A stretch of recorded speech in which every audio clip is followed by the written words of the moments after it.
On today's episode, we'll talk about starting out in reality TV, faking your way into your first job, Snowfall, Grey's Anatomy, and of course, jumbo-sized toiletries. Just a little bit of business before we start. There may be a curse word here or there in this episode, so please listen responsibly. As always, our website, theop.io, is up and chock full of tips, tricks, and gooey operator goodness.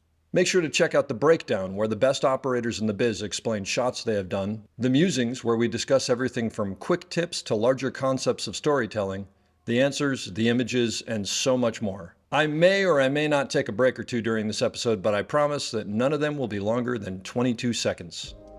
Hey everybody, Danny Brown here, creator of the Knuckle Puck, and we at Knuckle Puck Camera are proud supporters of this episode of The Op. The Knuckle Puck is a camera accessory loved by operators and camera assistants alike that allows the operator to pan and tilt with precision and ease. Check it out at knucklepuckcamera.com and make sure to follow us on Instagram at knucklepuckcamera. Finally, if you are enjoying the podcast, please follow us, write a review, share us with your parents, and talk us up around the water cooler with your friends. So grab a beverage, sit back, and enjoy The Op. Thanks for listening. Lock it up, nice and quiet, and let's roll. Rolling. Victor 30 Echo, take 2. Hey, Mark. Hey, Mark. And camera set. And action. Hello, everybody, and welcome back to The Op, the podcast where we talk about operating and the art of visual storytelling. I am Dave Kamaides, your host, and coming to you yet again from the Panavision Woodland Hills Theater that they allow me to use because it sounds better than the ballroom at Chuck E. Cheese, which probably nobody listening to this gets the reference. I have a great operator and a great friend joining me today, Pauline Edwards. Pauline and I worked on Snowfall, which is where we met, so I'm very excited to have her here. Some of Pauline's credits, Mayans, Grey's Anatomy, Snowfall, RuPaul's Drag Race, America's Next Top Model, The Room, which I have to ask you about. I think you were an assistant on. She was nominated in 2021 and 2022 for an Emmy for RuPaul's Drag Race for cinematography with a host of other people. I guess that's how that works. And 2022 winner of the SOC Camera Operator of the Year Award along with Manolo Rojas for Snowfall. Pauline, thanks for being here. Thank you for having me. This is pretty cool. Yeah, man. we talk all the time on set, and then here we are. I know, and here we are talking offset. And nobody's. I actually to have it be right, I should have Michelle, one of our first ADs, standing next to me. How long is it gonna be? We gotta go. Come on. Well, yeah, I know, right? No, by the way, I love Michelle. Actually, I'm interviewing her later today. Oh, word? But yeah, it's sort of like it feels weird not having someone say, "Why are you guys taking so long?" Yeah. Ask her about her shoe game because it's ridiculous. So hey, tell me your story. How'd you get here? Well, thanks for having me. Yeah. First of all, and I'm not really, I'm not really used to doing stuff like this, obviously. So I'm from New York. I grew up in New York. I was born in England. And my You're born parents, in England? Yeah, so my parents are Jamaican, and it's a British colony. So they went to England, and my mom was a nurse, and my dad was doing carpentry, and they needed nurses in New York. So, she was able to come over to New York and work, and I think I was like 3 when I came over. Oh, so did you have like a little English accent when you were 3? That's what they say, but I have zero memory of it. So yeah, I don't remember. So yeah, just growing up in New York, kind of not really knowing what I wanted to do. Yeah. But when I was, I think when I was 10, they were filming something at my school. I don't know. Well, at my elementary school that was in my neighborhood. So like I would go by and I'm like, holy shit, like there's like a camera and a camera operator and all this big, camera stuff. And it always was in the back of my mind. Plus my dad was like a camera was always glued to his hand. He was like, you mean a video camera or still a video camera, a still camera. Like he loved it. And ever since like he was young, he was all about cameras. So that was always like in the back of my mind, but never like a reality. You know what I mean? Like I was going to high school, and in New York, you could take these tests. Like you could take like bus and police and like. Like an aptitude test to see what you would do? You could take all these tests and get your name if you pass on a list. Okay. And then like they would call from the list, and you could be like a bus driver. You know what I mean? Like that could be your job. And so everybody takes all of these. I don't know if they still do it like that. Wow. But you take all these tests, and then you just kind of, you know, like if nothing else, if you didn't really have a plan, then that could be it. You'd be like, I passed the police test, so now I'm going to be a cop, you know? All right. So I was kind of going through aimlessly. I went to college, like community college. I was taking like really nothing classes just to say I was going, and so nothing was really going on. Wait, hold on a sec. So did you take that test? I did. I took all the tests. And what are you supposed to be? I guess I was either supposed to be a cop or like a corrections officer or something like that. But I never pursued that part of it. You know what I mean? I'm just wondering what you're actually supposed to be. So now that we can go on from there. Yeah. Who knows? You know what I Yeah. mean? Like, but yeah. So I was kind of not really doing much. My parents had decided they wanted to, you know, they had enough of New York, and they moved to Florida. They bought a house. You know, my brother went. I was like, nah, I'm not going to Florida. But I wasn't really doing much. I had a tragedy happen. I had a couple friends that were killed, and I was usually with them. Oh my gosh. All the time, and so I wasn't with them on this day. Oh boy. And that happened, and so everybody was always like, all the time, all I heard was, oh, man, if you were there, like you wouldn't be alive. Oh my gosh. And so I was always thinking like, well, what am I supposed to be? You know what I mean? Like, there's got to be something bigger. Yeah. Like if I'm spared for a reason, like maybe I should be doing something that I really want to do. You know what I mean? So cameras and that stuff was in my head, and my mom was like, why don't you come out here and check out the schools? So I moved to Florida. Yeah. And I went to Valencia Community College, and they had a film program there. So it was like a 1 year kind of or 2 year program. I don't remember now. Mm-hmm. But the professor was Ralph Clemente. He passed away, I think in like 2015. Mm-hmm. Which was sad, but he was always like, he was so passionate about film and about he invited us to his house once, and he had a theater in his house, like a legit like a ticket booth and all that stuff, and he invited us over to his house to watch the Oscars one year, and you know, everything about that program was so good, except I think it didn't have a photography course attached to it. Okay. I think that would have helped out a lot. But we learned in that school, we learned how to be like the crew. So I kind of immediately went to camera, and I was like, well, I just want to be, you know. So I learned to load. I think we had like a Arri 16. I learned to load that, and I think we had like maybe a Panavision, an old Panavision camera. And so the basis of the school was, after we'd kind of, you know, watch movies and stuff like that, is he would get like a director, and they would have the script, and they would hire keys, and we would be the crew. Oh, that's cool. So you got like actual real. Yeah, real so stuff. I was like a loader and a second AC, and I was like, this is it. Like, this is the job. Yeah, that's cool. Yeah. So I think like originally I want to be an operator, but like once I was an AC, I was like, this is it. You know, and I met people that were just they were in AC for like 20 years, and I'm like, I found my job. Yeah. You know, and so when we graduated, we decided to come out to LA for the summer, just to hang out. Some people had like internships. I didn't have anything. And so we all just kind of, it was like 10 of us, and we just drove out to LA. So Ralph, he gave us like all the walkies. He was like, just take the walkies, and that way you can communicate, because we had like 5 different cars. Well, while you were driving, you mean? While we were driving. Yeah. So he was like, you can communicate with each other, and I'll come out there, and you know, like I'll grab the walkies or whatever. So we were like, okay, so we did this whole like long drive across country.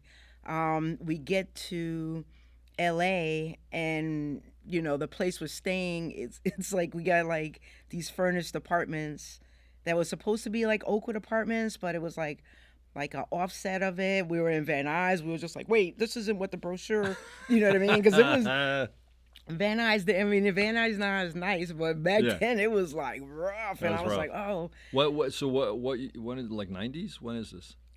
We moved out here in '99. Okay, and how old were you? I'm not saying. Okay. Well, Nice you're only try. 21 now, so you I must know. have been like 4. So I started super early in life. All good. So, All right. yes. So 1999. Yeah. All So we get out to LA, and we're just trying to figure it out, and like someone has a internship on a movie, and then we all go. So it's just like. So we get there, and they're like, wait, we just need like one PA, you know what I mean? Oh, So, you but we're all you all showed up we on showed up as a crew, you know what I mean? And with your own walkies. Yeah. So they're like, just go.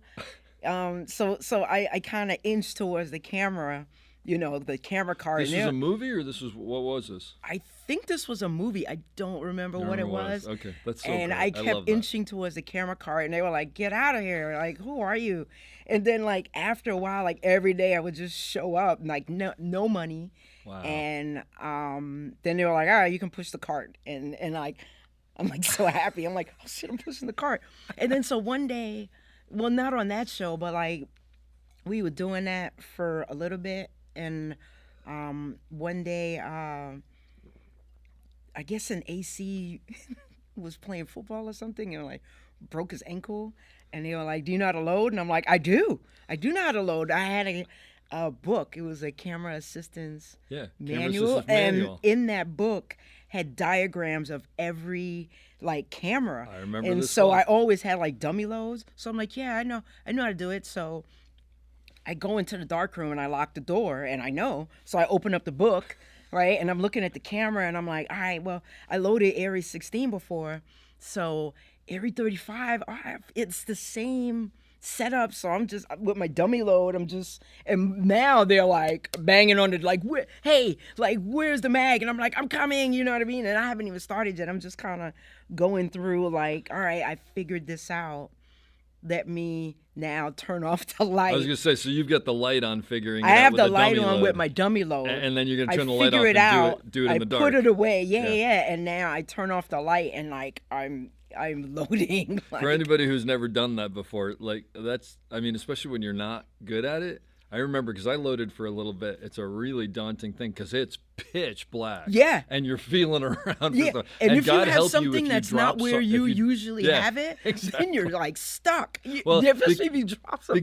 because the good loaders have like they just okay. I always take the lid off and I put it to the left and but if you're starting, you don't have that routine, so you're like feeling all over in the walls and stuff. Yeah, like and then like the gears, and you're like it won't catch, and oh man, it was something else. But like that's how I learned to load, and that's how I was getting my jobs. It was just like, loading like these little short ends, and with these like ridiculous cameras and the Aton and like all but of these you cameras. did it and you kept the job there. I'm assuming. Yeah. I was able to.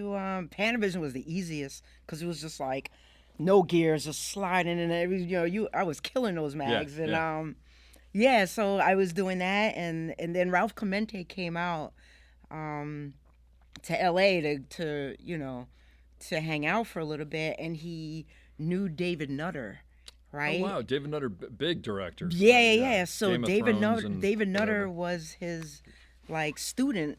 I think I'm not sure if they went to my University of Miami. I'm not. David's a 100% super sure. nice guy. So he interviews with all of us, right? Oh, wow. And so we go to his office and we all interview, and he's like interviewing people like, yeah, I want to be a PA. I'm like, so I go in and I'm like, I don't want to do any of that. Like, I just want to be in camera. Can you get me like in a camera house? And he was like, nope. And that was kind of our interaction with me and David Nutter, with us and David Nutter. We also went to his house. He wasn't there. We had like this big barbecue, and I looked at his Emmys, and I was like, man, like this is amazing. You know what I mean? Like, Yeah. look how close I am to this. And it just keeps, not the awards and stuff, but it just allows you to dream big, to think that someone that went to film school was able to achieve, you know what I mean? Well, it's not this weird thing that's out there. It's like, no, this is this guy that I just met, and he did this stuff. I and think then he had started done like somewhere. Roswell. Yeah, And, yeah. he was. Well, he was also doing like, it. especially David, he's such a nice, down-to-earth person. It's not like he's some big ego, whatever. It's Yeah. like he's a normal dude. Yeah. Yeah. So I'm figuring my career will come full circle when I actually work for him. So that's in the universe. So we'll see what happens. Tell me the truth. You take a picture with the Emmy at his house? Come on. No. No? Back in the day, dude, it wasn't even like you think you had like flip phones and stuff like that. Oh, that's true. Yeah, that's a good point. Okay. Yeah. But you would have. I would have 100%. Yeah. Mine. So what happened after that? You start like beating the streets? or- Yeah, I went to Panavision to try and get like a job there, and they were like, "Oh, you need like a bachelor's degree, or you like to join like they had like a program or whatever." So I was just kind of beating it around, going to like different camera houses. So I went to one which was like Rocky Mountain Motion Picture, and they were across the street from Pascal Lighting. Yeah, I kind of remember them. So I went up in there, and they were like, "No, get out of here. We can't." And then a month later, they called me like, "We got your number from so and so," and I'm like, "What? Like, you guys have kicked me out like a month ago." Yeah. So I go there and I get a job with them, and I'm like cleaning their cases and driving like their parts to like different things. And I worked there for a while, and they kind of went under, and and then I had like odd jobs. I worked at UPS. I got fired from that. I worked at Staples Center, and that was great. But they had plans, and they really came through with all their plans. They were like, "We're gonna build hotels, and we're gonna do this, we're gonna do that." And I was like, "Well, I didn't come out here to like have a career at Staples Center." Yeah. So they were giving me time off to do some jobs here and there, but eventually they stopped wanting to give me time off.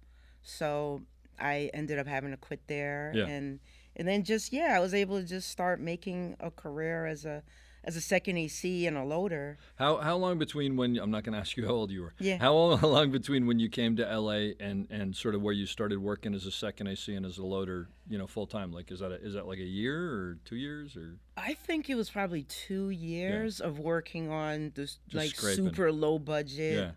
$50 a day kind of shows. I didn't, I used to speak to some ACs, and they're like, "Oh, I never did, I just started working in commercials." And I was like, "What?" Like when I did my first commercial, I couldn't believe, I was like, $500? Like I made $50 a day. I could barely pay rent. I'm living with 8 people in a 2-bedroom. I remember the stuff where I'd show up and I'd be like, "You're gonna feed me, right?" Yeah. Because I'm saving money if you feed me. Okay. Yeah. Okay. I would take the food, like if I worked on, I would work on music videos, and I would take the trays of food and put them in my car and bring them home. You'd eat for 2 So days.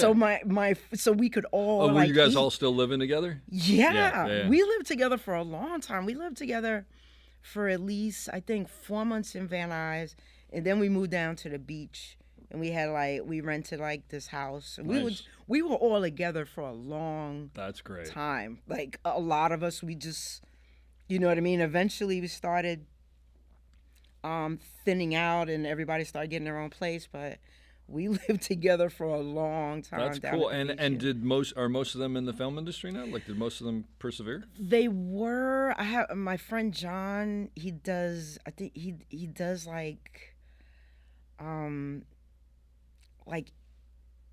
industry stuff, or not industry stuff. What I'm thinking. Industrial? Yeah. Yeah. It does stuff like that. Yeah.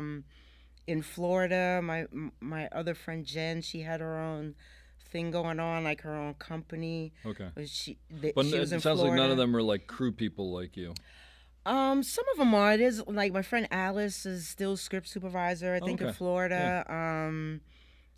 My friend Ben moved to Atlanta. He's I'm not sure if he's a key grip or best boy grip, but he was big. He was working on Ghost Whisperer when he was here. He was the yeah. one that was actually making the most money Yeah. out of all of us. Yeah. He'd bring home the most food at the end of the Yeah, day. yeah. It was so it was good. It was good to have I give it to people that are like, I'm moving to LA. I give it to them because I don't think I could have done that. I'm not sure if I had like the guts You mean by yourself, you're saying? to move out here by myself. Yeah, I had a 100% support group. Yeah, yeah. And when you weren't working, it was like when someone was down, there was always someone to pick you up. And, like if you didn't have enough money to pay rent, like we always figured it out, and food and everything. So like I had this massive support group. Yeah, I had something similar. I lived in a house in Burbank with 5 other guys, and like one was in the living room, one was in the dining room. Yeah. I was in like this crossway between the bathroom and the hallway or something like that. Yeah. But we were there for like, I don't know, a year, It's fun. a year or something like that. Yeah. Yeah, because it's just like, and literally it was like someone had a good paycheck, so they'd buy like a ton of rice and beans, and that'd be in the cupboard. Yeah, and they'd you do live that. off of that. Yeah. Those were good times. I don't know that I want to go back, but they were good times. Yeah. There was less stress in I know. in a weird way. There was less stress because you had nothing to lose, right? Dude, there was way less stress. You're like, I'm I so didn't- close I was to just being having lost. fun. Yeah, You know what I mean? It was like if I couldn't pay rent, then my family would help me. But Yeah. like it was just I don't know. It was for me it was great. It was Yeah. great having your friends and just surrounded by not naysayers, you know what I mean? People like, "Oh, you want to like you need to get a real job. Like you can't make a living doing." You know what I mean? We didn't People have were that. We supporting had you. Yeah. No, you everybody got had a this. goal, and Yeah. we were all just in our each individual way. Like my friend John at the time was doing sound, and you know what I mean. So we all had our own. Yeah. And Ben would try and get me.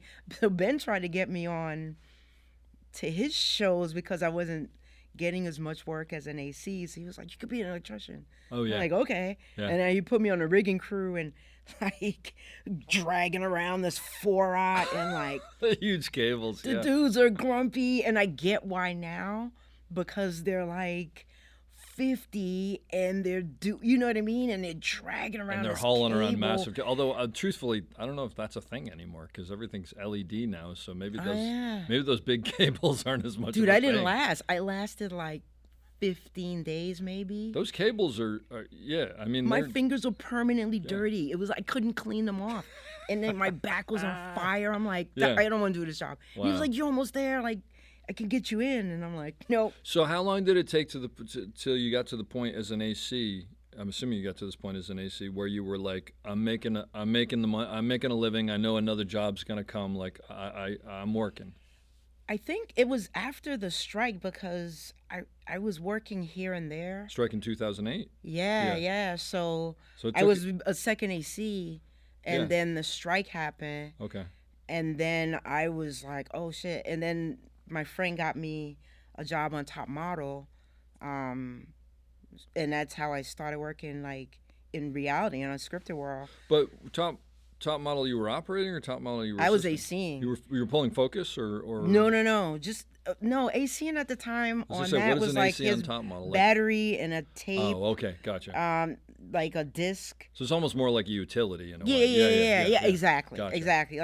So I was doing that, and I was doing like I was getting a ton of work in reality world. Like Did you just, there was did so you many just luck cameras. into it? I mean, did you know someone, or how'd you get into reality world? Well, my friend Robbie, I don't know, I'm not sure how he got the call, but like they were looking. I think Top Model had just turned union, and I was union, and they like a lot of people were non-union, and they weren't really about joining, so they Gotcha. were looking for union ACs. Oh, okay, And that's how I got in. that's cool. And then like the operators were awesome. They were like 10 or 15 operators, you know what I mean, like on a shift.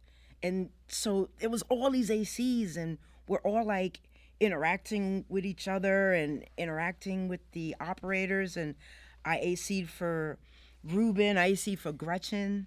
Gretchen Like, Worthen. Yeah, so Yeah. Gretchen was like all about Gretchen's like hardcore. bam, like Yeah. throw a camera on my shoulder, like foot in your back, like get in there and try. And I'm like, oh shit. And Oh, to you, saying you get in there. 100%. Yeah, because she's also a big supporter of like, no, we got to get more ladies in here. So I could Gretchen see would that. throw a camera on my shoulder. I would run in there, and I'm shooting up a storm, and then I realized I didn't hit like record. Oh and no! It was just, you know what I mean? Because you're so excited. But there are like 10 other camera. You said there's a bunch of cameras. Yeah, there's a lot of camera, but there's downtime. Yeah. You know, sometimes like because on Top Model, it's like you're there with them from the morning until night, and you know they're doing all different things, and sometimes there's some people that stay in the house, and some people go off and do like photo shoots. So we're filming all of that. And some of it is just like filler. Yeah. You know. So. Well, the thing that she was telling me, but which maybe helps her throwing a camera on your shoulder and go in and shoot something. Yeah. Is there's almost nothing that if you miss it, like the whole thing falls apart. It's because they can always use audio and they can always rebuild something in an interview or something like that. Yeah. So she was like, you know, you're trying to grab as much as you can, but if you miss something or you're zooming at a bad point or something like that, it's not so important. Yeah. So there's a little bit of error. So you would go in there and just shoot stuff. And are you on a headset or are you just going, I'm going to follow what's going on? Yeah, on a walkie, and then she would, you know, her and Claudia was a director, and they were great, and they would just like go in there and just shoot, and then they would let AC shoot on elimination days, which was like a big to do, like on a stage, and so like 3 ACs would shoot, and I would shoot, like me, Teresa, Vitali. But it's still handheld. No, that's on sticks. Oh, that's on sticks. Yeah, okay. yeah. So your sticks and like a zoom control. And then let you, because it's more sort of controlled and designed, and it's just like you're going to follow this person. You have your shots. You have it was your like assignment. I think at one time like I was like this crazy wide shot that like when the person walks in, then you just kind of zoom in with them and bring them to like an over. Yeah. Or you zoom in and you're one of the judges' cameras, and like.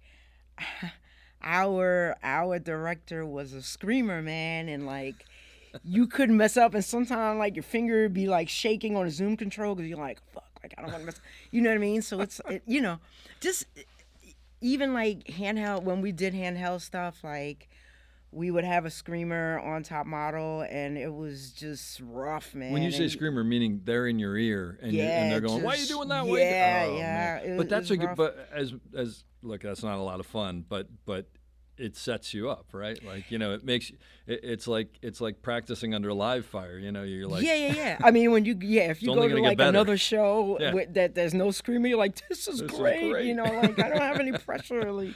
But it like I felt that working on Top Model and working in like unscripted, like I was so comfortable as a shooter. Yeah.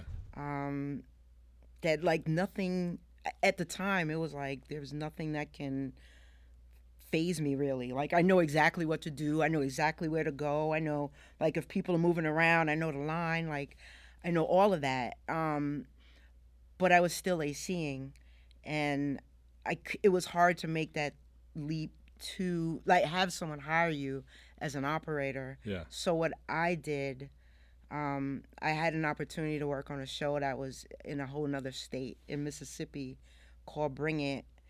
It was like a dance reality show, a dance competition show, sorry. And I left and I worked on that show. Because they were hiring you as an operator. Correct. And they didn't know me as an AC. And I think I saw you had like 68 episodes of that or something. Yeah. So you were there for a while. That show was on and off for 4 or 5 years. Wow. I was in Mississippi for like, I gave up my apartment. I had no idea. Yeah.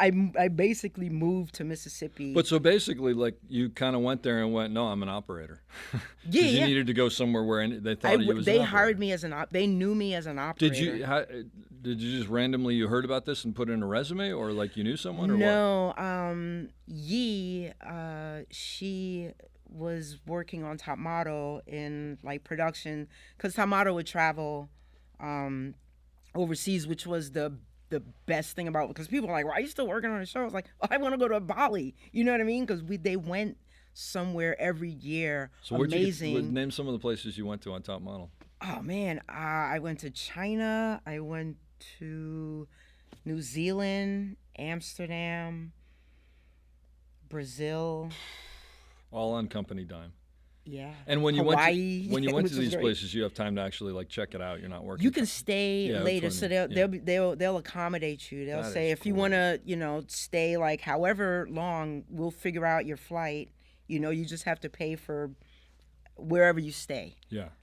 So I would go somewhere like New Zealand was amazing. So we went, and then when we wrapped with that, we backpacked all the way up to the northernmost point of New Zealand. When I say backpack, like we were in a car, but there was 4 of us. Yeah. And their hostels are like apartments. Their hostels are amazing. That's incredible. Not like hostels here where you're like, oh, No. Most of the rest of the world, the hostels. Yeah. You know better than I do. What am I telling you? Yeah. But So I remember you vaguely telling me something about going to China, and you brought an entire extra bag just that for was hair my care first products time or something because you in didn't Gretchen, know what to pack. It was Gretchen. So it was my first. Usually, when you work on Talmato, your first season, you don't get to travel, right? Because they bring the more more advanced- seasoned yeah, people. So sure. Gretchen, I was ACing for Gretchen. So she was like, "You want to go to China?" I'm like, "Yeah." So I don't know, right? So I have like a because we're gonna be there, I think 3 or 4 weeks. So I'm bringing like family size shit. Like I'm like, well, I need my family size like Listerine and family size. Because you didn't like, know what you were going to be able to get there? I or- had the biggest bag, and I'm dragging it into the airport.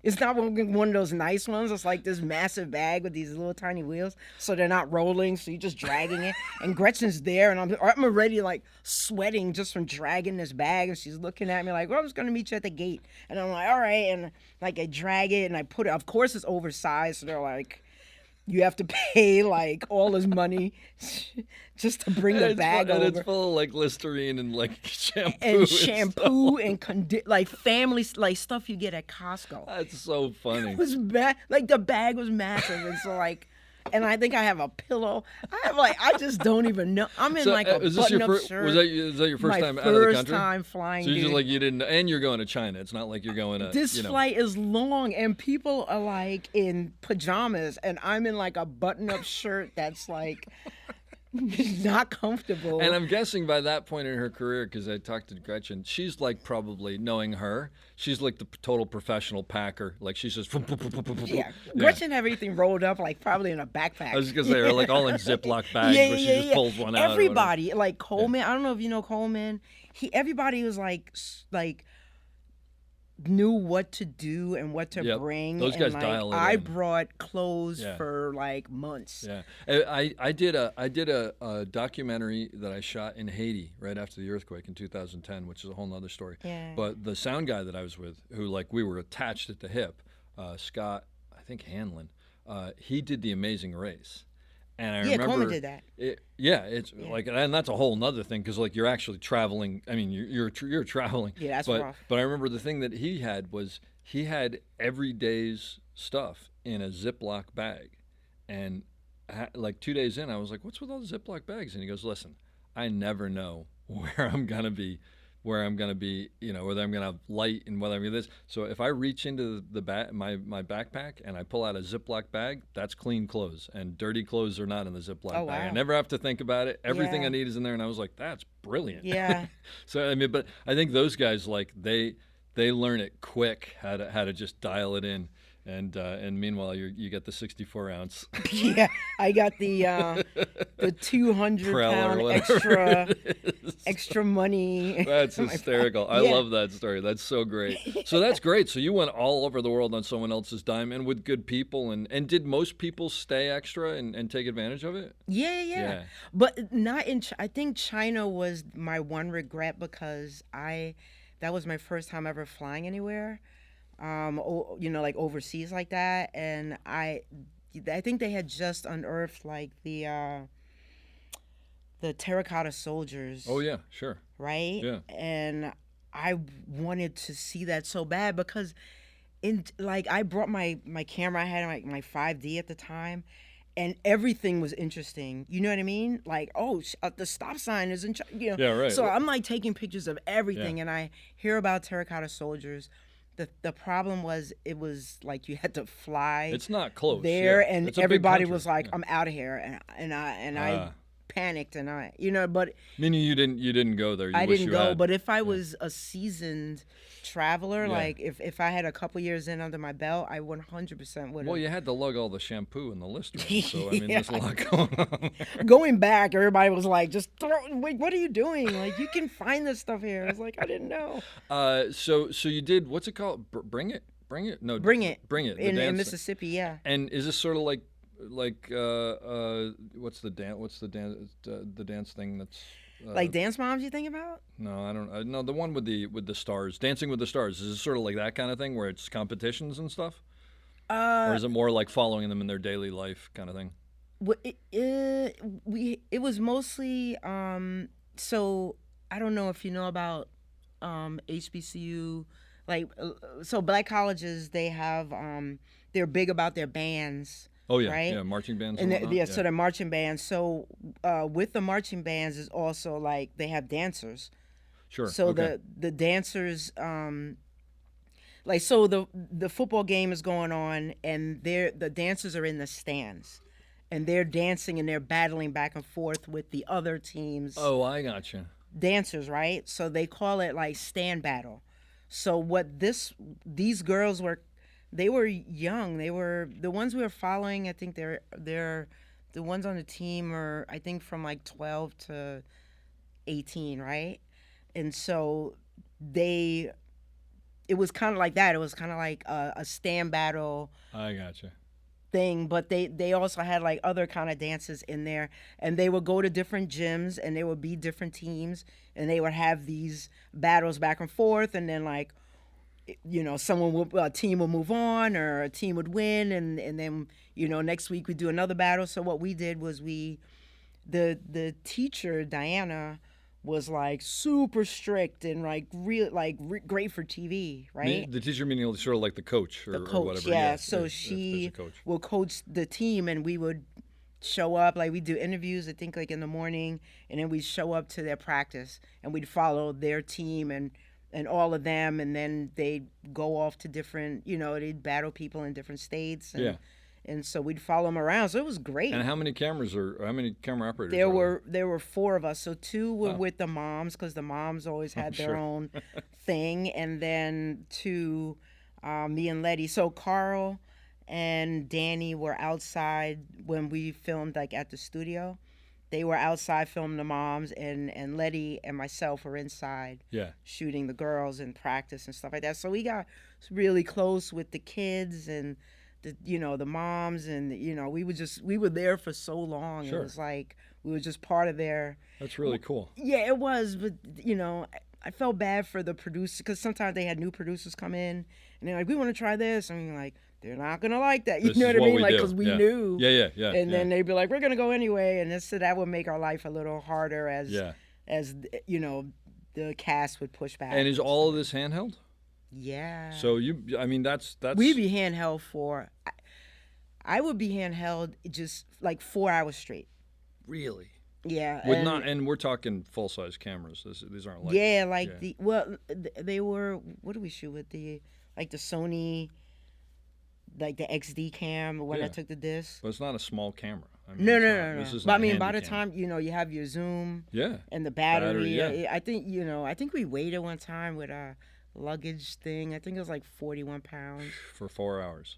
4 hours for that. Like if we're shooting Wow. on the day, like a competition, like you're running around. Yeah. I was Diana Cam, and she would get into her arguments, and sometimes there would be like fights, and And you're going where if she goes. I'm going wherever. She Right. goes to the so bathroom. and then You're going. sometimes I'm with She her go- exactly by myself, because Letty would be with the girls, and like if Diana was like, "I'm gonna," and I just have to follow her. And you have someone on your back, or is it just you? It's just me and my sound guy. So so your sound guy's helping, keeping an eye on you if you're backing up at least or something, or Yeah, I just you're just looking look. around. Yeah, Oh, God. just kind of feel it. Can't even and, imagine you know. that. So when you're doing narrative stuff, it must be like, oh, I get to rehearse this. This is. I think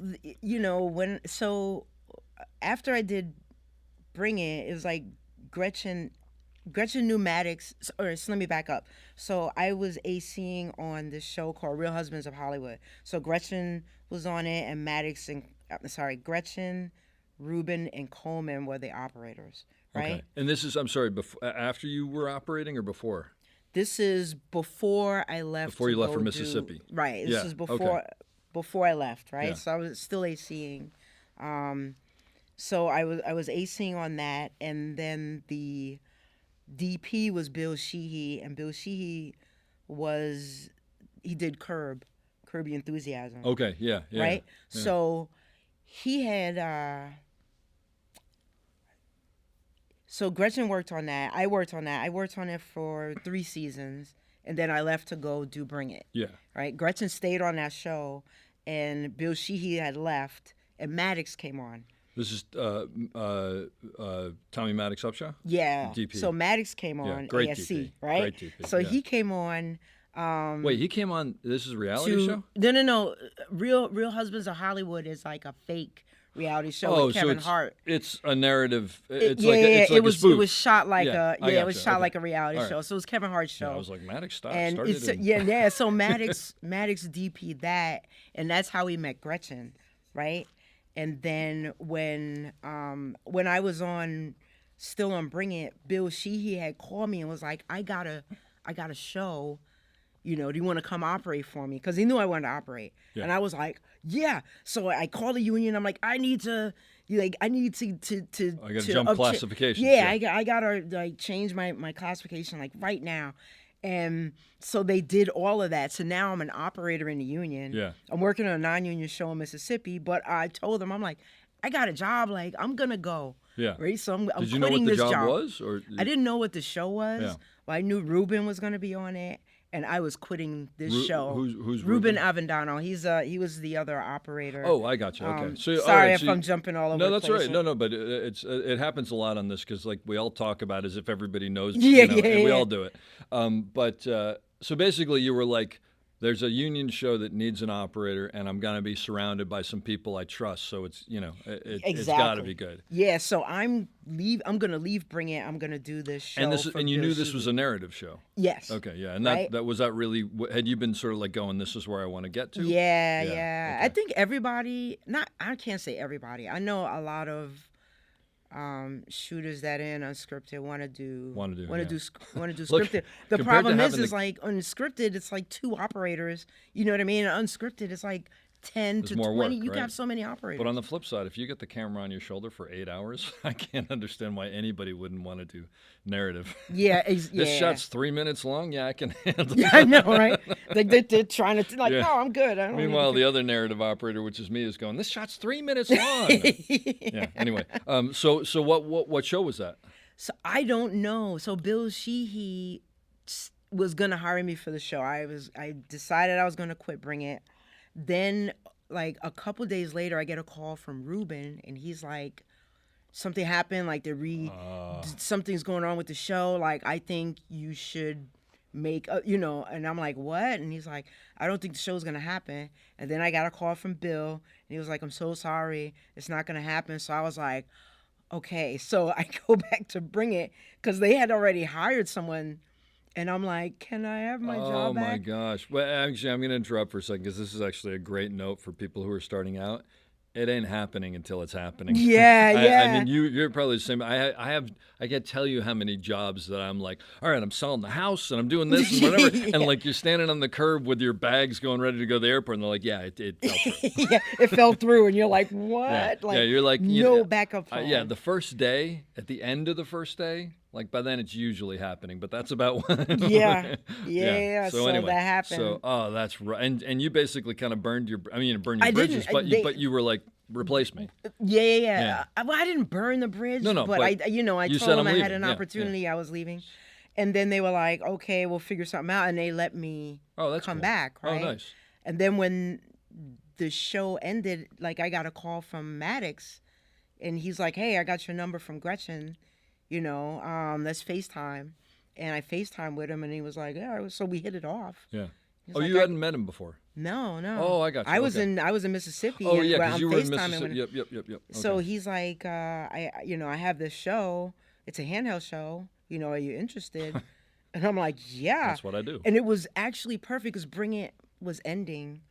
And then I came back to LA. I didn't have an apartment, some Airbnb in it. And I'm looking for a place, and I'm on this show. And like, it's my first scripted show, but it's handheld. What show is this? Huge in France. It was on Netflix. Okay. It's with this comedian Gad. He's from France, right? Yeah. And then Yeah. so it's kind of like a loosely, he's just it's a lot of ad lib and stuff like that. But so it's it still was, scripted, so you're yeah, rehearsing. it's scripted, and I'm handheld, and I'm working with this other operator, Robert Arnold, and it's great. So and, you're the B camera operator on this? well, or I there was are two of you? A camera, but I don't think Maddox, it mattered to him. You Yeah. know what I mean? Okay. Like A or B, like it was just, we were both shooting all the time. So let me stop you for a second. What, other than obviously just being able to hold the camera, because I've seen you do handheld before, and it's Yeah. just like you put me to shame as far as being able to hold. Yeah. But what did you take other than that? The physically you were ready to run around with a camera, but what did you take from from unscripted to scripted that helped you? In your job, like what did you learn from there? You mean shooting wise? Yeah, I mean, just sort of the way you think about things or whatever, because I'm sure some of it, I mean, in other words, in scripted, you're not going to go, okay, I got to be ready to run out the door any minute if they have to run out, you know what's going to happen. Right. But so what translates over, like, as far as doing handheld? Because you're a great handheld operator. I'm just wondering, Thank you. how much of that came from unscripted and how much of that was sort of like, learned in the process? I think your instincts. I think I was able to like look at a person and tell when they were gonna talk or anticipate. I was able to anticipate So really body well. language and stuff like that. Yeah, I knew the line really well, Sure. which kind of messes me up a little in scripted because I'm like, well, they're crossing the line, and they're like, it doesn't matter, and like my head will just melt away because I'm like, wait, what? So like I felt like I was really able to tell a story because sometimes in unscripted, you're single camera, and you have to get like, this person's talking, and you decide when you want to see this person, or Yeah. you decide what's important. Well, you're kind of editing in your head a little Yeah, bit, right? yeah. So you're making choices. It's so weird because it just was natural, Uh-huh. and so to come into the scripted show, it just felt, and being handheld, like I didn't have to think about anything. Everything just felt natural. Cool. You know what I mean? Yeah. And it went on like that. Even like my next show with Maddox was On My Block, and that was more of a dolly show, but the dolly grip was amazing. I didn't have any problems, and then I got on Snowfall, and it all kind of fell apart for me. It really did. It was just like, all of a sudden, like I was thinking too much. You know what I mean? It was just like everything that I felt like I had learned Yeah. had just kind of went away. And that, like the two shows I had done were lighthearted shows and kind of comedy-ish. Yeah. And I come into Snowfall, and it's like serious. And the actors are, like super serious, and like the script, like everything was just like heavy. And here I am now, I have to communicate with this dolly grip that now all of a sudden it's like, I don't know how to communicate with people. I'm Wow. afraid to talk to the actors. So do you think you just got in your own head? Oh, 100%. I can't. When I got to Snowfall, You it did was how many like, years? Did you do a season before you did with me? So 2 seasons? Or yeah, I 2 started seasons? on season 4. Maddox had tried to get me on season 3. Like he got the whole crew, because their whole crew travels together. It's amazing. He just keeps his AC people. crew. Yeah. They're just like family, and they just all are together. And when I came in and worked with them, it was like it just meshed with them. And then we just started going from show to show. And then they got on, all of them got on Snowfall for season 3. I go in the interview, crash and burn. You know what I mean? With Elliot, who was the the other DP? Yeah, because they're called DPs. And so I go in and I'm just like, because I didn't ever interviewed before. So, but this is a really good thing for people to hear about. So it wasn't that you didn't have the talent, because I've seen you have the talent, but you just got in your own head and you got in your own way. I tripped over my feet at the interview. I don't mean to laugh. I'm right? sorry. You just cracked me up. I didn't get it, right? So Yeah. I trip and fall on my face. Like Maddox isn't there, so I know Maddox. Because Maddox already said, just check her out. I want her, right? So I go in with Elliot, and he's like, I don't think you are ready. Right? Do you mind me asking, like, what he asked you that you think you tripped? Like, how does one trip up in an interview? I don't even. I wish I could help you there. Just a blur. I feel like I blacked out, right? Wow. And I feel like I stumbled out of there. And do you think it was sort of like, where you think mentally you were going, this is like a big show. I'm not ready for this. And what? It was a big show. Maddox wasn't there. I hadn't done a scripted show without Maddox. So there you go. when I FaceTime with Maddox, I didn't know him, and we hit it off, and it was just like that for every show. It was just so you felt protected and you're good. And, I hear you. It was fun. Everything was just, like we were doing our job, but it was fun. Yeah. I just had a blast. And it didn't seem like work. It was like, I can't wait to go to work tomorrow. All my friends are there. We're just gonna have a great time, and everybody was happy. It's comedies and stuff. Sure. And, so I get to Snowfall, and it is, I don't know. I'm meeting with this DP. I don't know. I've never interviewed. I was gonna say that's another thing. If you've never interviewed, you're like, I'm I don't sitting even know what down, this is gonna be and like. I've never interviewed before ever. Yeah.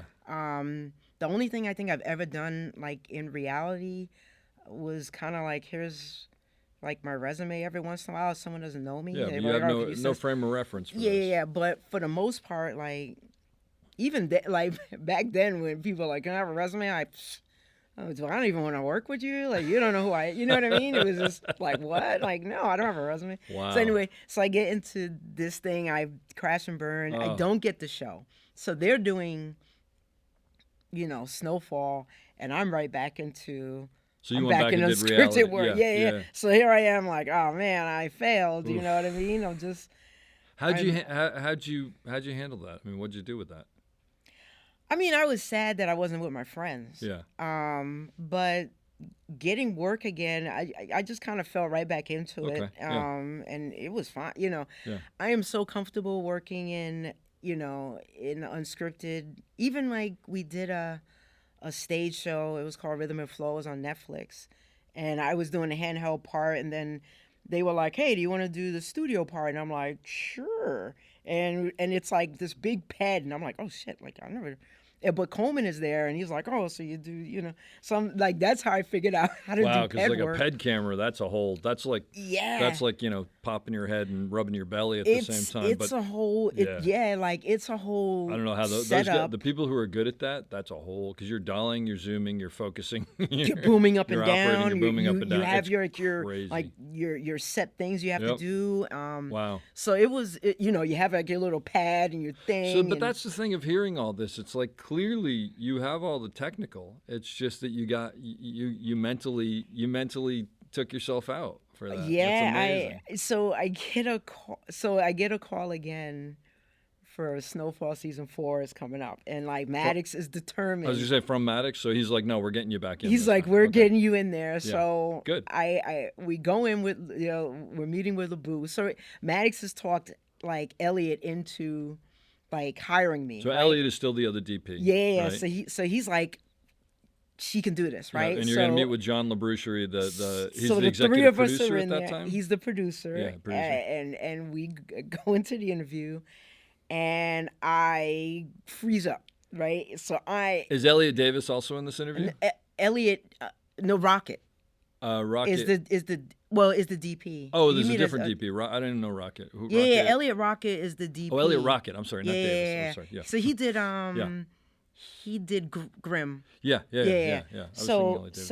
And Perry Mason and stuff. So, but I'm saying he's in this meeting as well. he's in So you're there. going So, back into this Maddox guy. has convinced Elliot that I can do this job. Yeah. So they're both in there now trying to convince John LeBou that I could do this job. Right. Yeah. So I'm in there. And I kind of freeze up. You know what I mean? Like, he's asking me these questions, and that now basically, like, Maddox is answering the questions that, like, LeBou is asking me, because I'm just like, freezing up. So anyway, so they ended up getting me on. I get on the show. I'm working with, the grips, and I have to now communicate with these guys. And your B camera on the show. I'm B, and I am just I don't know how to communicate with these guys, and they are like moving fast, and I'm like, well, we'll put the camera over, and they're just like, no, let's check with, see what Maddox wants, and so nothing I was saying, like, they would, you know what I mean? It was just like, well, let's see what Maddox. They didn't trust me. It sounds like they didn't trust you. They didn't trust me, and so Xavier Thompson was A. Yeah. At the time, and then he was like, they just don't trust you yet. Like, you have to earn their trust. And I legit did not know. I was like, what do you mean they don't trust me? And do you think that's because that other show that you went in where the dolly grip, like that, I'm assuming it was a guy that he just immediately was like, hey, we're going to take care of this, we're going to do this, and whatever. They just did everything. Yeah. You know what I mean? So like, that was your norm. Yeah. Basically. I mean, Maddox is super hands-on, right? So he'd be like, we'd all be standing around. I want the camera here. And they would just build it out. They would, you know what I mean? Yeah, So it sounds like the norm to you was Maddox tells what the shot is, the grips do what he told them to do, and then I get on and operate it. That's my job. Yeah. And so because I don't think I was at the point, I became the Git at that point, but I don't think I was at the point where it was like, I can pick a spot, you know what I mean, or I can sell a This is a where shot. the camera needs to be. Right. And I wasn't there yet. And Maddox worked super fast, and so the way that was all working was fine for me. Yeah. When I get on Snowfall, they're like, "Where do you want the camera?" And I'm like, you know what I mean? Yeah. And then I'm working with Elliot, and Elliot works different than Maddox. Yeah. And so I just felt like every day I felt like I was going to get fired. I'm like, we get off the van, and the entire AC department, like our camera crew, would stand there and prop me up, so I wouldn't cry. That's on so my way great. I mean, home. it's terrible, but it's so great also because I know these people, and they're just the best people. Yeah, they were, Alex and Gina and Jose and Prentice and Xavier, and they no, you're fine, and I'm just like, I don't know, I'm just like, you know what I mean? It was just so bad, like, and so we're shooting, and then COVID. Yeah, right. I didn't even think about that. That's right, COVID. Yeah. And COVID happened. It's like you're starting to get your footing, and then it's like everything stops. I really wasn't getting my footing, dude. I was. You're trying to. I was holding the plane is tilting, and I'm just trying to let me back up. Up. So I got to assume though that when it's a dolly shot, you're like, and the dolly grip's just putting the track down and this and that and the other, and you're just making it work. But then I have to assume that when it was a handheld thing, you were like, oh, okay, I'm in my element, I'm good. So they would see the difference. I was going to say, so it wasn't like you weren't doing the work. It's just that, okay, this isn't your strong suit, but you got a strong suit. So I think like that's when I started getting a little bit of respect, is when we had to do like these, and usually like the handheld kind of stuff is like when there's this huge shoot 'em up scene or so I was able to do some, I think, like, so right before we shut down, we had this shot with the director was Greg. So Greg is like, I want to do this oneer.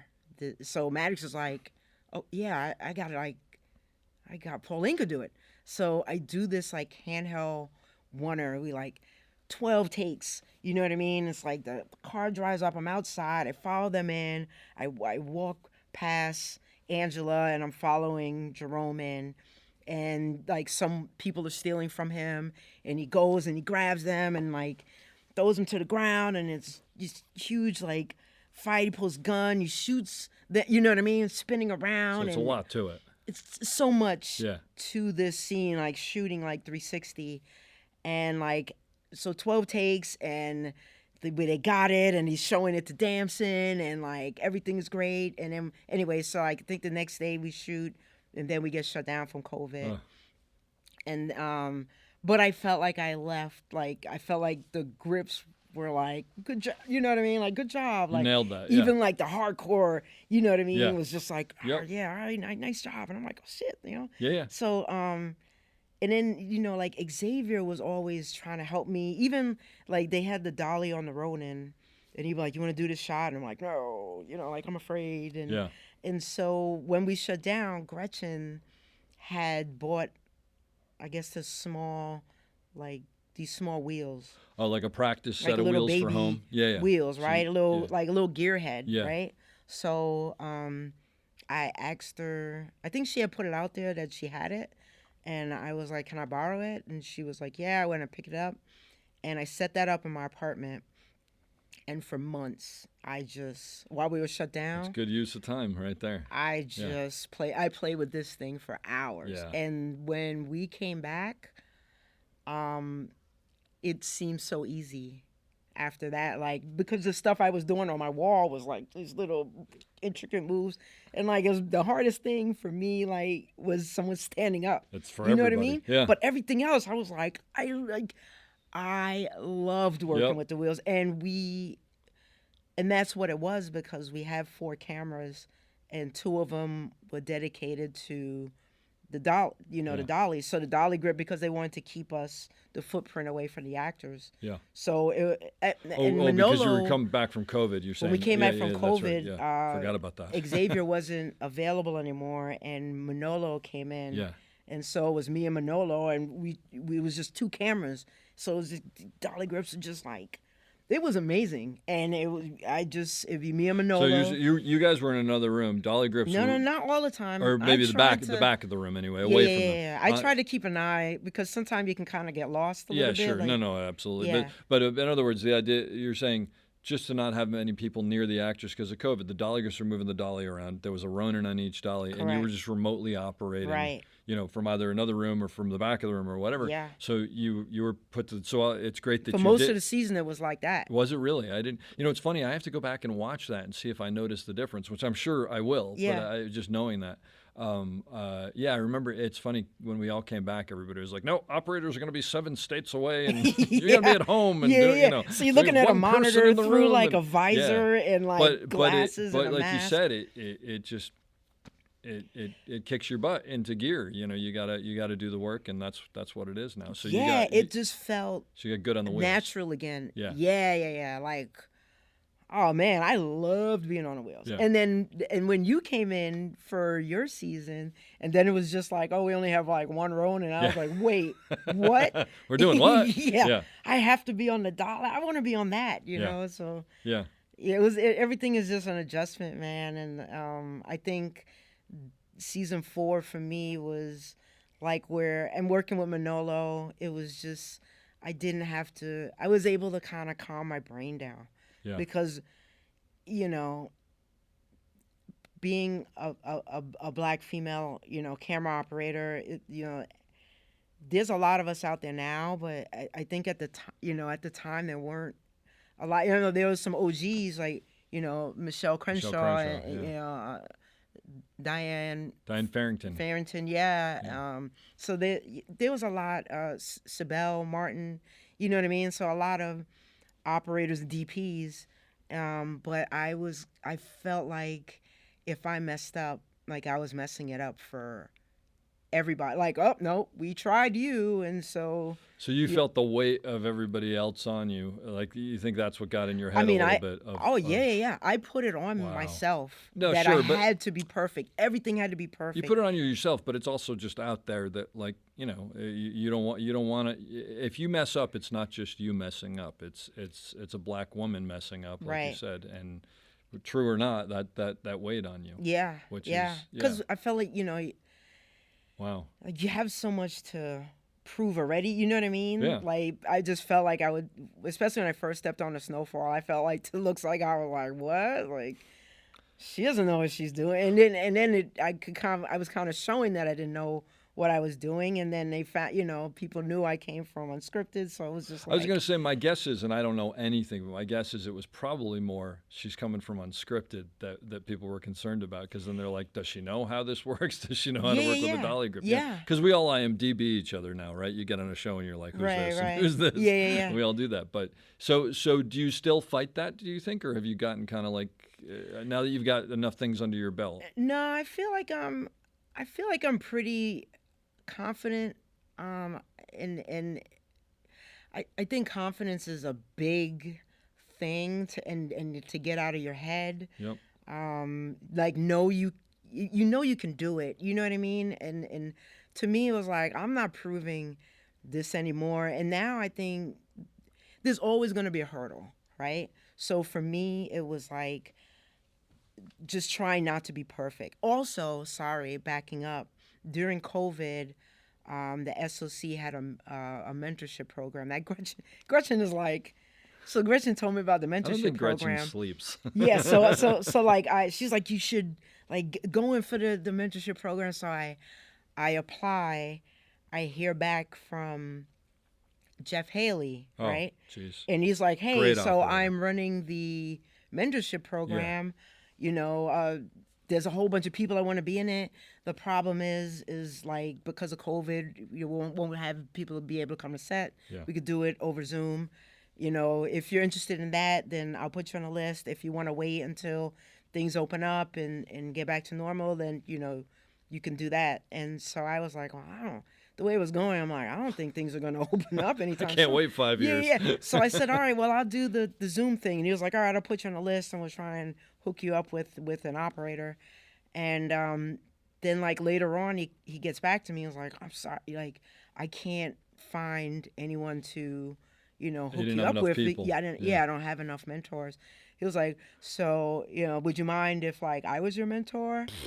And like I literally almost dropped you hit the you know what I jackpot mean? It there. was just like, what? Jeff is not only a great operator, but he just, as you know, it's like he just has a way of like really explaining things and breaking things down. Like he's an extremely intelligent individual. And I'm telling you, I was coming off of the crash and burn with the beginning of Snowfall. Couldn't have been a better person. And so I get Jeff Haley, and we almost don't talk about anything. He becomes my psychologist. Just like, the mental game. Yeah. But that's truthfully everything you've told me and everything I know about you as well. It's like that's the only area that you had a problem. Yeah.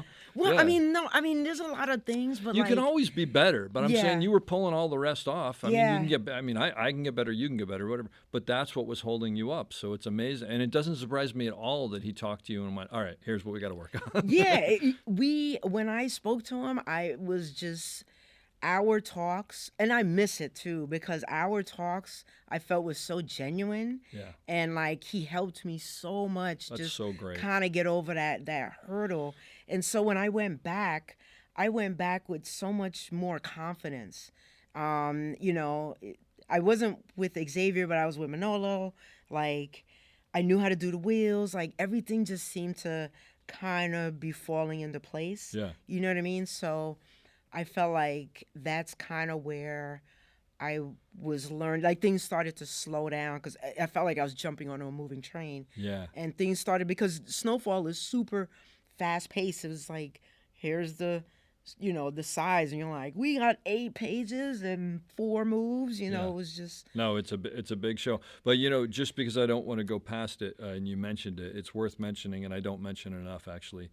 For anybody who's listening, SOC is just a phenomenal organization, Society of Camera Operators, and they have, I think they have a. You have to become a member to get access to all the videos, the mentorship, and whatever. But I think they have like a student membership. Yeah. They have an associate. Yeah, they have an associate membership. Yeah.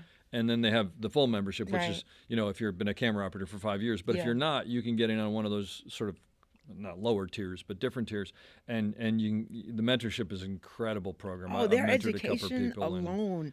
and the like, videos if they you have, felt right? because when I first joined the SOC, I got invited to the award show, and I'm sitting at a table, and I'm sitting next to a guy who's an agent, and I'm like, ooh.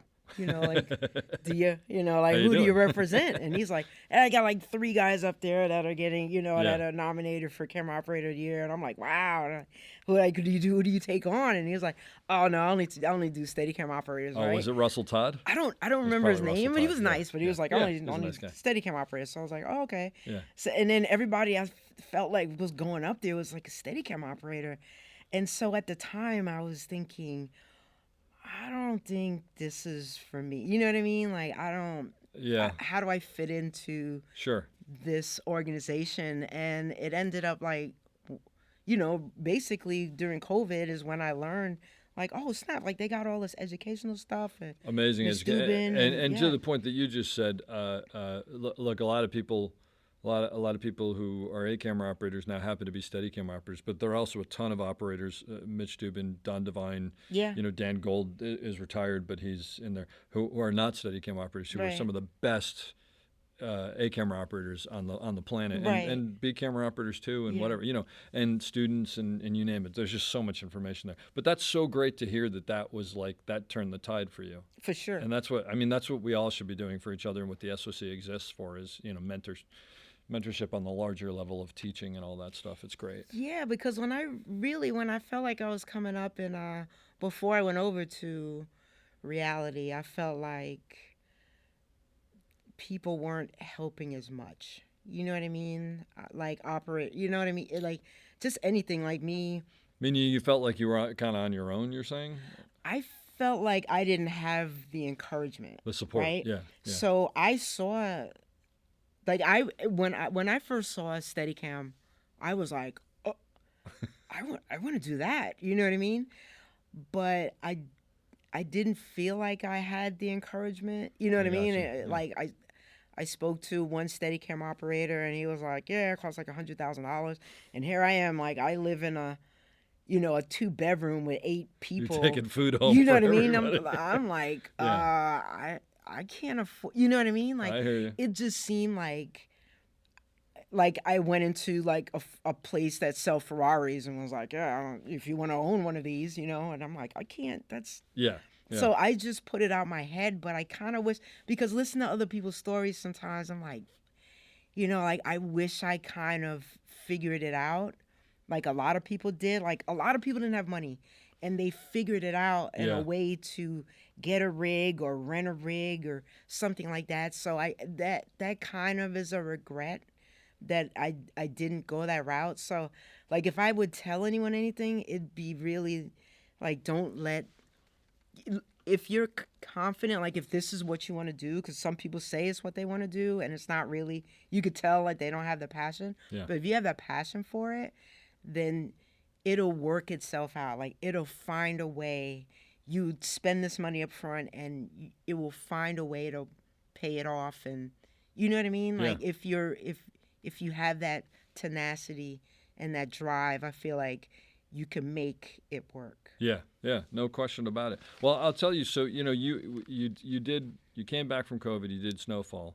Then did you go and do something with Maddox? Did you do White Men Can't Jump? Oh yeah, we did. Yeah, we did. White Men Can't Jump over the summer. That was fun too, because that was some handheld and some. A lot of people were from Snowfall. I worked on it. Yeah. Well, and that was sort of the same, camera-wise, that was sort of the same crew, right? Somewhat from Snowfall. So you were sort of with family still. So we had Dennis Noyes.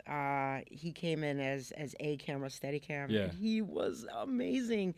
Like, that dude is so fun. You know what I mean? He has his music, and he's building his rig, and he's just like, he'll work with you. You know what I mean? Like, it just felt like a partnership. Yeah. And there hasn't really been, I've been lucky, man. I haven't really been with an operator that's just like, no, like I'm not giving you, and you know what I mean? Like, I've heard of it, You know, Who like doesn't work with you? yeah, like doesn't make space for you. I think those days are going away a little bit. There was that point where it was like, I am the A camera operator and you will do what you can around me, you know, and it's like now we're all like, you know, let's just all work together and get the best work we can. I'm not gonna lie. Because Maddox, you know, it doesn't really matter to him, A or B. Yeah. Which is great. Coming from unscripted, where you have so many cameras, like there's A who's usually like the DP, you know, that's his camera, but all the other cameras, B to G, it doesn't matter. It doesn't matter like if your G camera doesn't mean like you're like way down on the line. It doesn't matter. You got the shot. Yeah. So coming into scripted and then working with Maddox, I didn't know there was a difference between A and B. Yeah. I just thought that they were just letters. Yeah. You know what I mean? They should be. I mean, that's the truth. That's a great situation. I didn't know. It's the ideal situation. Let's put it that way. But coming and working on other shows now, then I see like, oh, okay. Yeah. All right, so like A, and then I'll stand back and I'll let him get his thing, and then I'll come in. You know what I mean? Yeah. Yeah. There's no question. But so I was going to say, you did White Men Can't Jump, and then you came back to Snowfall, and you guys all I came in. That's when you came in. It was great working with all you. It was such a great crew. But the thing that I remember very, very specifically was we finished Snowfall, and then I think you went, I don't know how soon after, and you did Grey's Anatomy. Yeah, for I like, got the what, call 5 for episodes or something like that, or I got the call for Grey's, and that, you know, that situation was like they had been through. I don't know the reasons why people were leaving and stuff. But I was day playing on my ends. Like Vanessa, she was a DP over there, and she called me in. And that show is a handheld show. And that show shoots on they were shooting on anamorphic, and their whole setup, which was great because they were able to move the eyepiece way forward because you couldn't use any kind of rig, so you just had to stick your shoulder pad on the bottom of a plate. Yeah. But the way they had it set up was super balanced, and I loved their environment over there. I was like, man, because I think it was season 5, and they were wrapping it up, and I was like, this is amazing. This environment you guys have is just awesome. Everybody's trying to help everybody. Yeah. I did I don't know, maybe 5 or 6 days with them, but it was just an amazing time. But in that time, I got a call from Grey's Anatomy, and I went in there, and it was different, but I don't know, I just hit it off with them. I think a lot of things is a personality thing, you know what I mean? And I think that could have been a big hurdle for some people, personality wise. They might not have it might not have worked out for them, but I went over there and it was great. It was I'm working with Steven, who's A camera, and Greg was C camera, and me and my dolly grip. There's nothing on that set that he didn't know, and he is a hustler, and we got along great. And so yeah, and then the thing that I remember was I don't know whether I called you or you called me or whatever, but it doesn't make a difference. I think I hit you up for a recommendation because they wanted oh, maybe that was names. Yeah, maybe that was it. And so I gave him your name. I gave Which out is, of course, how all names. this works is someone has a job and they're like, hey, call so and so. Yeah, but, I gave but I just Maddox's remember you name telling me, and, which you said it was so great because as much as you loved Maddox and Alex and Gina and all those guys, you had to go into a set where you really knew nobody. Right. And it's okay, now, because I think there is that thing of when you're surrounded by your friends all the time, there's probably that part of you, and I know early on it was for me, that you're like, yeah, I'm doing this, but am I doing this? Or are people helping me? And when you get thrown into a situation where it's look, you got the job, keep it, or we'll get someone else, then you're like, all right, I in talking to you, I guess what I'm trying to say, and I'm not really saying it, is what I heard from you was you were like, yeah, I did this. Yeah. I came in here, I nailed it, they're happy with me, I'm doing, you did the rest of the episodes for the season or whatever. And I was so psyched for you for that. I went in there kind of like because I knew they had been going through a lot of BOPs. Which is the best way to that come I in, by the kind of way. went in thinking, I'm not gonna last with this either. You know what I mean? It was just like whatever. Like I'll just go in. Low expectations. Yeah. Like if I get it, I get it. If I don't, I don't. You know what I mean? I kind of went in like that. But you weren't in your head, right? You were just I like, no, I wasn't. know what I'm doing. I'm gonna go in and do it. If they like me, they'll. What I noticed was they have like a little Scorpio crane, and so the A camera's on that, and so when he's on that or he's doing Steadicam, the wheels are just sitting there. So I was like, hey, you mind if I use the wheels? So he's like, take them whenever you want. So I was like, cool. So I'm on the wheels now. I got the area head because I've only worked with the Ronin, which is a remote head. Yeah. So I haven't worked with the airy head. I've never been like on the camera Connected with the to head. it. Yeah. So I get on this and I'm on a Pee-wee. So he small has dolly. he has the Fisher. Yeah. But I'm on the Pee-wee. Which is the classic big camera. Dude. You're on the small and you're like falling off the dolly because it's so small. It's so small, right? So I'm doing this shot. So I put it on. I'm like, I want it. So they put it on. And the shot is the guy comes in the door, right? He walks over to like this wall. He comes back over and talks to someone that's sitting down, right? So he's kind of tall. So now I'm standing up, right? And we're dollying, and he comes in, and then we're moving, and then he goes and he talks to the guy sitting down, and we drop because I got to get the over. Yeah. And so now he booms down. Yeah. And I am like a crab. I'm now the wheels are by my ankles, right? You're standing up, leaning over to the wheels. I am leaning over, hunched over, wondering why you're doing this, trying to get this shot, and I'm like, oh fuck, this isn't the right tool for this job, because I just wanted to do it so bad. Yeah. And I'm like, so the first shot obviously is no good. So the DP, Jean and Byron. So Jean is like, that was a little squirrely thing. And I was like, yeah, I can get. So we do a second take, and it's a little better, but like I'm just trying to position. I am fucked right now. Yeah. And I'm looking around. I'm in panic mode. I'm about to hit the bring the head, bring the other head. But I didn't my pride wasn't letting me. And then I felt like it would be too much time.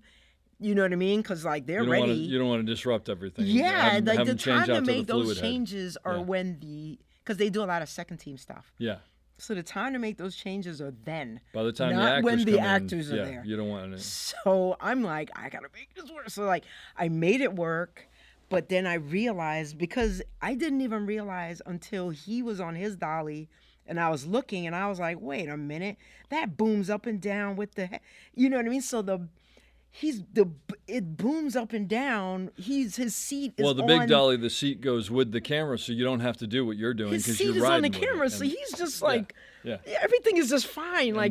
And me, I'm on a Pee-wee where my seat is up here locked, and I'm just trying to do all these kind of crazy dances. So as much as I wanted to use the wheels, I definitely was paying attention to the rehearsals and seeing if I saw that it wasn't too crazy, then I'd be like, all right, we'll put the wheels on. But I would just be with the.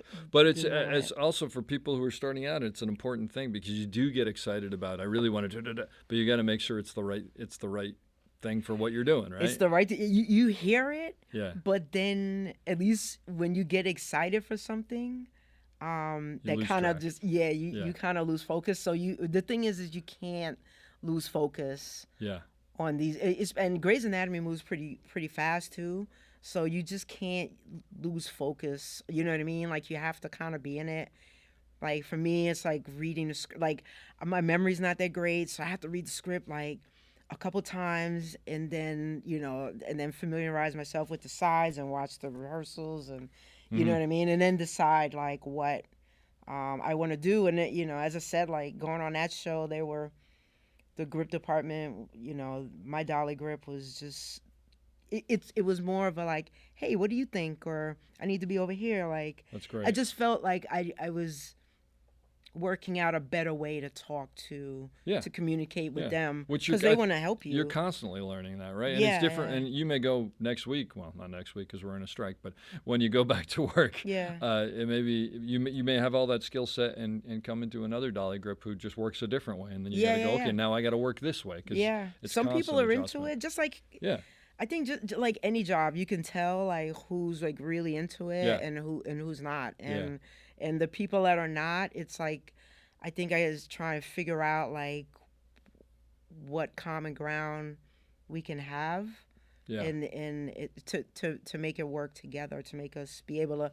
achieve this shot together, because it's not just me, it's us. So like I feel like sometimes if I get if I have a dolly grip that's not really into it, and then I'll start talking to him, and maybe he will get into it. And then if he feels like he's just not there, just pushing me around, if we're like making decisions together, I felt like that works. Yeah, involving him in the process. Yeah. There's no question. Well, Pauline, this was really fascinating to hear all this. It's coming from unscripted is like such a different world than I'm used to, so it's so cool to hear, and there's so much valuable here. I'll leave you with the question that I leave everybody with. Someone starting out, someone trying to get into the business, their whole career is ahead of them. What advice would you have to give them to succeed, and or what do you wish you knew when you were first starting out that you know now? I wish I knew that, like the world isn't gonna end if, you mess up, or you get on a job that isn't going the way you want. You know what I mean? Like, everybody has been there. I think that's the best, like, no matter where someone is, they started somewhere. And, I always feel like it's like Instagram. Like, you look at Instagram and everybody's happy, and everybody's like, you're like, why am I not that happy? And why, you know what I mean? Like, they're out partying, and how come I'm not doing that.